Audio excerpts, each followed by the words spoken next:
Just click through popular social media threads and you're nearly overwhelmed with photos and video of people breaking park rules and doing things that are outright dangerous. Guides like Larry Bloomfield of West Yellowstone say it reflects what's really happening in the park. I think in the last few years it's gotten a lot worse. Rick Honinghausen lives and works in the park. He talks to guides nearly every day. It seems like the behavior's gotten worse as social media gets more popular. And people want to, look what I did, look what I did. We don't have the stats, we don't keep track, but I can tell you that, visitors are doing things they shouldn't be doing every day. We're seeing people being more brazen, they're getting out and doing more to try and make a statement. I got away with this. I think this was great. See what I did. According to the park, getting too close to wildlife is the top offense. The park rules say people should stay 100 yards away from bears and wolves and 25 yards away from all other animals. It's a rule that Bloomfield says is often ignored. Because there was a big bison there, they all jumped out very fast. The bison charged.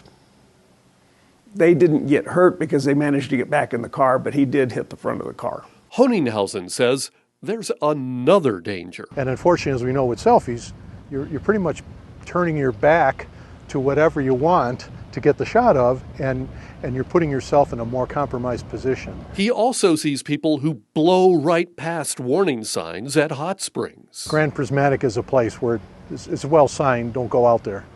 Yet we're getting people walking out there. Signs like this can be found in thermal areas all around the park. They warn of the dangers of leaving designated walking paths.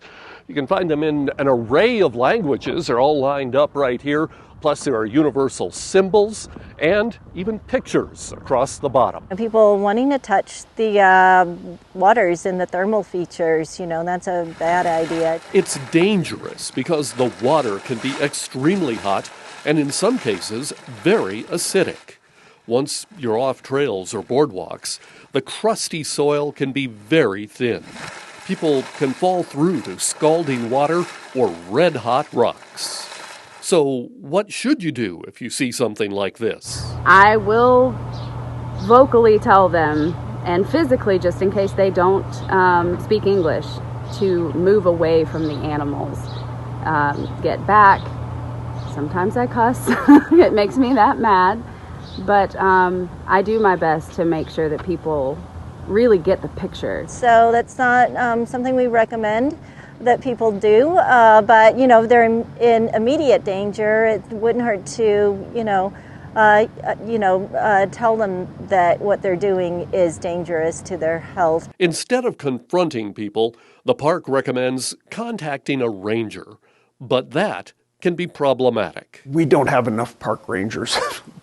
That's the terrible thing. We do our best. In July, we had almost 1 million visitors to the park, and we don't have that many rangers. When we hear about these incidents, we do our best to contact the visitors who are doing things that they shouldn't be doing. Rick Honinghausen has his own technique. I tend to be comfortable doing that, but I try to be very tactful. He says people mostly listen. People, more often than not, will be receptive to the guidance if they truly didn't understand what they were doing was wrong. With elk mating season nearly here, signs like this one are just about to become even more important. In Yellowstone National Park, I'm John Shearer for MTN News.